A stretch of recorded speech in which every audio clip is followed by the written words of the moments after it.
जय Hind defence lovers. आज की टॉप हेडलाइंस कुछ इस प्रकार है। रक्षा मंत्री की रिव्यू मीटिंग में डिस्कस हुआ है Su-57 एमका के इंजन्स के लिए यूएस के साथ बातचीत हुई तेज। यूएस नेवी ने फायर किया इंडियन क्रू वाली वेसल पर। फ्रांस का 6th जनरेशन फाइटर प्रोग्राम हुआ डेड। और पीओके में पाकिस्तान की मिलिट्री 400 से अधिक सिविलियंस की ले चुकी है जान।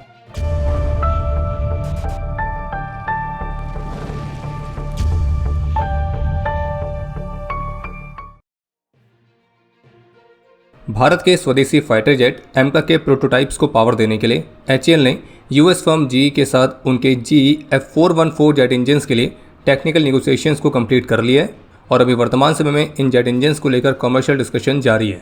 और बाकी अभी 10 दिन पहले जो एमका के लिए आरएफपी जारी की गई थी, तो उस आरएफपी का जवाब देने के लिए 60 डेज़ का टाइम दिया गया है, यानी कि जुलाई के अंत तक सभी रिस्पॉन्स आ जाएंगे और फिर उसके बाद बाकी की प्रोसेस स्टार्ट की जाएगी। और बाकी जैसा कि अभी कुछ ही समय पहले भारत के ऑफिशियल्स ने यह भी कंफर्म किया था कि वे यूरोप के किसी एक 6th जनरेशन फाइटर प्रोग्राम में भी शामिल होने की संभावनाओं को एक्सप्लोर कर रहे हैं, जिसमें GCAP और FCAS जैसे दो अलग अलग प्रोग्राम्स आते हैं। GCAP यानी कि ग्लोबल कॉम्बैट एयर प्रोग्राम, जिस पर यूके, इटली और जापान मिलकर काम कर रहे हैं, और जो दूसरा है FCAS future combat air system, तो उस पर फ्रांस, जर्मनी और स्पेन तो ये मुख्य रूप से काम कर रहे थे। लेकिन अब लेटेस्ट रिपोर्ट सामने आई है कि जो FCAS वाला प्रोग्राम है ये ऑफिशियली कैंसिल हो गया है और उसका कारण ये बताया जा रहा है कि इस परियोजना में शामिल लीडरशिप के बीच डिसएग्रीमेंट्स हुए हैं, कोई सहमति नहीं बन पा रही है, जिसमें इंटेलेक्चुअल प्रॉपर्टी और टेक्नोलॉजी शेयरिंग को लेकर डिस्प्यूट्स हैं। और इस प्रोग्राम को लेकर फ्रांस और जर्मनी दोनों की अलग अलग रिक्वायरमेंट दिख रही थी। फ्रांस चाह रहा था एक न्यूक्लियर कैपेबल फाइटर जो कि एयरक्राफ्ट कैरियर से भी ऑपरेट कर सके, और जर्मनी को इस तरह की कैपेबिलिटीज़ नहीं चाहिए। और पहले उम्मीद की जा रही थी कि इसको देखते हुए कि इस प्रोग्राम में दो अलग अलग तरह के फाइटर्स को विकसित किया जा सकता है। लेकिन अब जो लेटेस्ट रिपोर्ट सामने आई है तो उनके मुताबिक डसॉल्ट और एयरबस के बीच मीडिएशन के एफर्ट्स फेल होने के बाद अब ये जो प्रोग्राम है ऑफिशियली कैंसिल हो गया है। और इसमें विशेष रूप से उस core 6th generation fighter jet, जिसको न्यू जनरेशन फाइटर कहा जा रहा था, तो उसे ड्रॉप किया गया है। लेकिन FCAS के कुछ एलिमेंट्स जैसे कि कॉम्बैट क्लाउड नेटवर्किंग और ड्रोन रिलेटेड सिस्टम्स तो वो एक सेपरेट यूरोपियन कॉपरेशन फ्रेमवर्क के अंडर कंटिन्यू रह सकते हैं।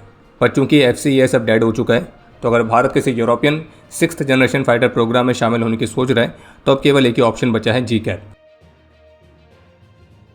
तो जैसे कि अभी कुछ ही समय पहले ऑफिशियल्स की तरफ से कंफर्म किया गया था कि इंडोनेशिया के साथ भी ब्रह्मोस मिसाइल की जो डील है वो अपनी फाइनल स्टेजेस में है। तो अब लेटेस्ट रिपोर्ट ये है कि जुलाई के महीने में भारतीय प्रधानमंत्री श्री नरेंद्र मोदी की इंडोनेशिया की विजिट के दौरान इस ब्रह्मोस मिसाइल वाली डील को इंडोनेशिया के साथ अंतिम रूप दिया जा सकता है। और फिर फिलीपींस और वियतनाम के बाद इंडोनेशिया तीसरा देश बनेगा जो कि इस advanced BrahMos supersonic cruise missile को ऑपरेट करेगा। इसके अलावा एक अपडेट यह है कि कल जो HAL के प्रमुख परियोजनाओं की समीक्षा की गई थी, तो उस रिव्यू मीटिंग में रशिया के सुखोई Su-57 वाले ऑफर को भी डिस्कस किया गया है।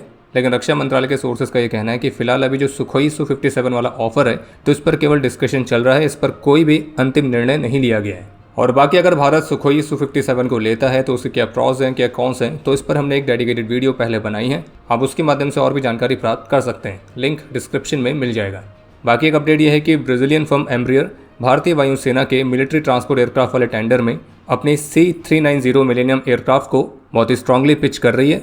और अगर इनके एयरक्राफ्ट को चुना जाता है तो उनकी मैन्युफैक्चरिंग भारत में करने के लिए एम्ब्रियर ने ऑलरेडी महिंद्रा ग्रुप के साथ पार्टनरशिप कर रखी है, और साथ ही वे इसकी भारत में एक लोकल MRO कैपेबिलिटीज़ को भी स्टैब्लिश करेंगे। बाकी एक अपडेट यह है कि सोमवार को ओमान कोस्ट के पास US नेवी ने एक पुलाव फ्लैग टैंकर पर हमला किया था, जिससे उस पर आग लग गई थी और उस वेसल पर 24 इंडियंस का क्रू सवार था। और रिपोर्ट्स के मुताबिक वो वेसल कोई भी कार्गो को उस समय कैरी नहीं कर रही थी। बस अच्छी बात यह है कि ओमान एयरफोर्स की मदद से उस वेसल पर सवार सभी क्रू मेंबर्स को सेफली रेस्क्यू कर लिया गया है। और भारतीय एम्बेसी ने ओमानी अथॉरिटीज़ को सभी इंडियन क्रू मेंबर्स को रेस्क्यू करने के लिए उनका धन्यवाद भी कहा है। और बाकी जिस वेसल पर हमला किया गया था उसे अमेरिका ने ब्लैकलिस्ट कर रखा है और उस पर प्रतिबंध लगा रखे हैं। हालांकि ये जो वेसल है इंडियन ओन नहीं है। और रिपोर्ट्स के मुताबिक पिछले कुछ दिनों में इस वेसल ने ईरानियन पोर्ट के US ब्लॉकेट को इवेट करने के लिए 4 बार प्रयास भी किए थे। और पहले के 3 प्रयासों में तो जो वेसल है ये US नेवी की तरफ से मिली रिपीटेड वार्निंग्स के बाद वापस मुड़ गई थी। लेकिन इस चौथे प्रयास में वेसल ने ओमान के टेरिटोरियल वाटर्स का इस्तेमाल करते हुए US ब्लॉकेट को पास करने का प्रयास किया, और वेसल ने अपने सिग्नल डिवाइसेस भी स्विच ऑफ कर दिए थे ताकि वो डिटेक्ट ना हो सके। बाकी FSUI यानी कि forward siemens union of India, तो उन्होंने इस वेसल पर हुए हमले को एक गंभीर चिंता का विषय बताया है, और साथ ही क्रू की सेफ्टी को सुनिश्चित करने के लिए एक स्विफ्ट और कोऑर्डिनेटेड एक्शन के लिए भी आग्रह किया था। प्रोजेक्ट 18 के तहत भारतीय नौसेना के लिए अभी तक की सबसे पावरफुल वॉरशिप को बनाया जा रहा है, और रिपोर्ट्स ये सजेस्ट करती हैं तो ये क्रूजर साइज्ड वॉरशिप होगी जिसे भविष्य के हाई इंटेंसिटी नेवल वॉरफेयर के लिए डिज़ाइन किया जा रहा है। यह लगभग 11,000 से 13,000 टन तक के डिस्प्लेसमेंट की हो सकती है, और लेंथ लगभग 180 मीटर्स, यानी कि अभी वर्तमान समय में जो डिस्ट्रॉयर्स हैं उनके कंपैरिजन में काफ़ी ज़्यादा बड़ी। बाकी ये इंटीग्रेटेड इलेक्ट्रिक प्रोपल्शन सिस्टम के साथ भी आएगी, जो कि फ्यूचर वेपन्स के लिए इसको अधिक पावर प्रदान करेगा, और वो भी कम से कम एकॉस्टिक सिग्नेचर के साथ। इस वॉरशिप को 144 वर्टिकल लॉन्च सिस्टम सेल से इक्विप किया जाएगा, जो कि इसे एशिया की सबसे हैविली आर्म्ड वॉरशिप में भी शामिल करेगा। रही बात वेपन्स की, तो एक्सटेंडेड रेंज की BrahMos, BrahMos 2 hypersonic missile, long range की land attack cruise missile, smart anti submarine missiles और project Kusha air defence interceptors, तो ये इसका हिस्सा रहेंगे। और इसके अलावा ड्रोन्स और अन्य एरियल थ्रेट्स को डिफीट करने के लिए इसे 50 से 100 किलोवाट तक के डायरेक्टेड एनर्जी वेपन सिस्टम से भी इक्विप किया जाएगा। इसमें डीआरडीओ द्वारा विकसित की जा रही एस बैंड की AESA रडार इस्तेमाल की जाएगी, जिसकी सर्विलेंस रेंज 500 किलोमीटर प्लस होगी। बाकी इनिशियली भारतीय नौसेना इसकी करीब 4 से 5 यूनिट्स को लेगी, और फिर भविष्य में इस फ्लीट को 10 से 12 वेसल्स तक एक्सपेंड भी किया जा सकता है। तो जैसे कि पिछले डिफेंस अपडेट में हमने आपको बताया था कि सिप्री ने न्यूक्लियर आर्म्ड स्टेट्स के न्यूक्लियर वॉरहेड के स्टॉक पाइल की लेटेस्ट रिपोर्ट जारी करी थी, जिसमें भारत के पास 2026 में 190 न्यूक्लियर वॉरहेड की बात की गई थी। और इस रिपोर्ट में पहली बार ये मेंशन किया गया था कि भारत ने भी अब 12 न्यूक्लियर वॉरहेड को डिप्लॉय किया है, यानी कि मिसाइल सिस्टम्स पर माउंट करके रखे गए हैं, और जो कि न्यूक्लियर वेपन्स को अलग स्टोरेज में रखने वाली भारत की कई दशकों पुरानी व्यवस्था में बदलाव के संकेत भी दिखाता है। और पहले होता यह था कि पीस टाइम के दौरान जो भारत है वो अपने न्यूक्लियर वॉरहेड्स को लॉन्चर से अलग रखता था, उनको मिसाइल्स में माउंट करके नहीं रखा जाता था। लेकिन अब इस लेटेस्ट रिपोर्ट से खुलासा हुआ है कि भारत ने अपनी इस पॉलिसी में बदलाव किए हैं, और अब न्यूक्लियर वॉरहेड्स को स्मॉल नंबर्स में डिप्लॉय करके भी रखा गया है। और कहाँ पर है, कैसे है, तो ऑब्वियसली इसका खुलासा नहीं किया गया। बाकी भारत के पास इनको डिप्लॉय करने के बहुत सारे ऑप्शंस हैं, जैसे कि हमारे पास 2 nuclear powered submarines already operational हैं, और बाकी भी जल्दी होने वाली है। लेकिन सिप्री की लेटेस्ट रिपोर्ट में एक बात और सामने आई है, जिसमें उन्होंने भारत की मिलिट्री कैपेबिलिटीज़ का जिक्र करते हुए फिर से पाकिस्तान की पोल खोली है। आपको याद ही होगा कि कैसे ऑपरेशन सिंदूर के समय किराना हिल्स काफ़ी चर्चा में आया था, और वहाँ पे बॉम्ब गिरने की वीडियोस भी सामने आई थी, वायरल हुई थी। हालांकि इंडियन ऑफिशियल्स ने कहा था कि किराना हिल्स पे हमने ऐसा कुछ भी नहीं किया है, वहाँ पे क्या था हमें नहीं पता है। पर किराना हिल्स को लेकर माना जाता है कि पाकिस्तान का परमाणु ठिकाना है, और साथ में जो नूर खान एयरबेस है वहाँ पर पाकिस्तान की nuclear command and control centre भी है, जिनको संभावित रूप से ऑपरेशन सिंदूर के दौरान भारतीय वायुसेना ने टारगेट किया था। और अब सिप्री की रिपोर्ट में भी इस बात को मेंशन किया गया कि ऑपरेशन सिंदूर के समय भारत ने पाकिस्तान के जिन एयरबेस और मिसाइल ठिकानों पर हमला किया था वो कहीं ना कहीं पाकिस्तान के परमाणु हथियारों से भी जुड़े थे। इसके अलावा पीओके से एक अपडेट सामने आया है, जहां प्रदर्शनकारियों पर पाकिस्तानी फोर्सेस ने ओपन फायर किया है, जिसमें 200 से अधिक लोग घायल हो चुके हैं, 150 से अधिक लोगों की जान गई है, और लगभग 500 से अधिक लोगों को तो गिरफ्तार किया गया है, जिनमें बच्चे भी हैं। और जबकि पीओके के ही कुछ सोर्सेज के मुताबिक जो सिविलियंस की जान जाने का आंकड़ा है वो 400 के पार जा चुका है, जिसे पाकिस्तान की अथॉरिटीज़ हमेशा की तरह छुपाने का प्रयास कर रही है।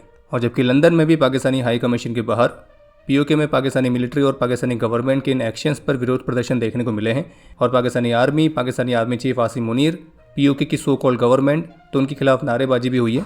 एक नारा तो उसमें कुछ ऐसा है कि अगर पाकिस्तानी आर्मी को कुत्तों से कंपेयर करेंगे तो वो निर्दोष कुत्तों का अपमान है। और पीओके से जो वीडियो सामने आ रही है वहाँ के स्थानीय लोगों की, तो उससे भी जानकारी सामने आ रही है कि आसिम मुनीर ने यहाँ के इनोसेंट लोगों को मारने के ऑर्डर्स दिए हैं।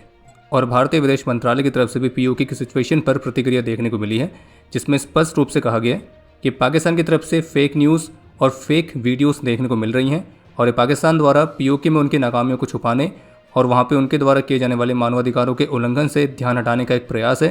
पीओके में पुलिस की बर्बरता की खबरें आ रही हैं, जिनमें कई प्रदर्शनकारी मारे गए हैं और कई घायल हुए हैं, और हम उम्मीद करते हैं कि जो इंटरनेशनल कम्युनिटी है वो पाकिस्तान को उसके इन कुकर्मों और दुर्व्यवहारों के लिए जवाबदेह ठहराएगा।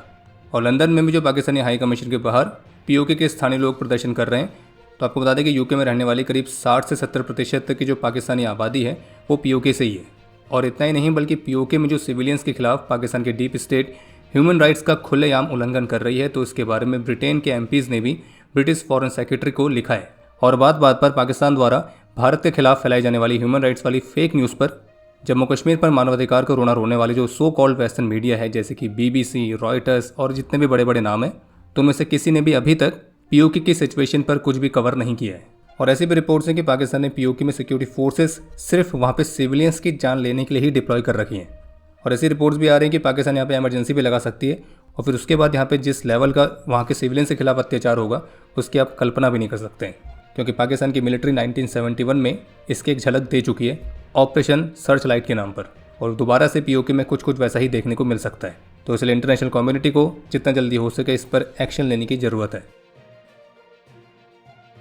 चाइना के पीपल्स लिबरेशन आर्मी ने अपने HQ-16 surface to air missile system के एक अपग्रेडेड वेरिएंट के पहले लाइव फायर ड्रिल्स को कंडक्ट किया है, लेकिन इस नए वेरिएंट के स्पेसिफिकेशन, डिप्लॉयमेंट स्टेटस, तो इसके बारे में ऐसी कोई जानकारी का खुलासा नहीं किया गया है। बाकी सोशल मीडिया पर एक वीडियो काफ़ी वायरल हो रही है जिसमें कहा जा रहा है कि चाइनीज़ मिलिट्री फोर्सेस अब ड्रोन्स जैसे थ्रेट्स को इवेट करने की ट्रेनिंग भी करते हुए दिख रहे हैं, जो कि विशेष रूप से रशिया यूक्रेन कॉन्फ्लिक्ट से मिले लाइसेंस के बाद है। और अब समय है आज के इतिहास का। आज के दिन 1999 के कारगिल वॉर में अपने अदम्य साहस और वीरता का परिचय देते हुए हवलदार राजेंद्र सिंह, लांस नायक लियाकत अली, राइफलमैन अब्दुल सालम दर, नायक पवन कुमार, राइफलमैन दर्शन लाल, राइफलमैन इश्तियाक अहमद, राइफलमैन रविंदर सिंह, हवलदार करतार सिंह और राइफलमैन तरसेम लाल ने अपना सर्वोच्च बलिदान दिया था। आज के दिन 1996 में जम्मू कश्मीर में मेजर विकास यादव वीर गति को प्राप्त हुए थे और इन्हें मरणोपरांत सेना मेडल से सम्मानित किया गया। आज के दिन 1999 में कैप्टन अमोल कालिया वीर गति को प्राप्त हुए थे और इन्हें मरणोपरांत वीर चक्र से सम्मानित किया गया। आज के दिन 1964 में 14 असम राइफल्स के राइफलमैन लुंगखलम कुकी वीर गति को प्राप्त हुए थे। और आपके लिए आज का प्रश्न है कि भारतीय वायुसेना के कौन कौन से फाइटर्स न्यूक्लियर कैपेबल वेपन्स को कैरी कर सकते हैं। और अब समय है आज के टॉप 3 कमेंट्स का, जो ये रहे आपकी स्क्रीन पर।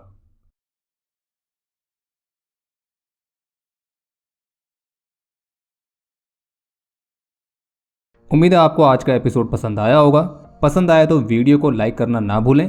आपके कोई भी सुझाव या सवाल हो तो उसके लिए कमेंट सेक्शन ओपन है। और अगर आप डिफेंस रिलेटेड और भी एक्सक्लूसिव कंटेंट में दिलचस्पी रखते हैं तो आज ही प्ले स्टोर से डिफेंस स्क्वाड की सुपर ऐप को डाउनलोड करना ना भूलें। और अगर आप चैनल पर पहली बार आए हैं तो squadron.in पे जाके हमारे नए डिज़ाइंस को भी चेकआउट जरूर करें। बाकी जल्द मिलेंगे नए एपिसोड के साथ। तब तक के लिए जय हिंद, जय भारत।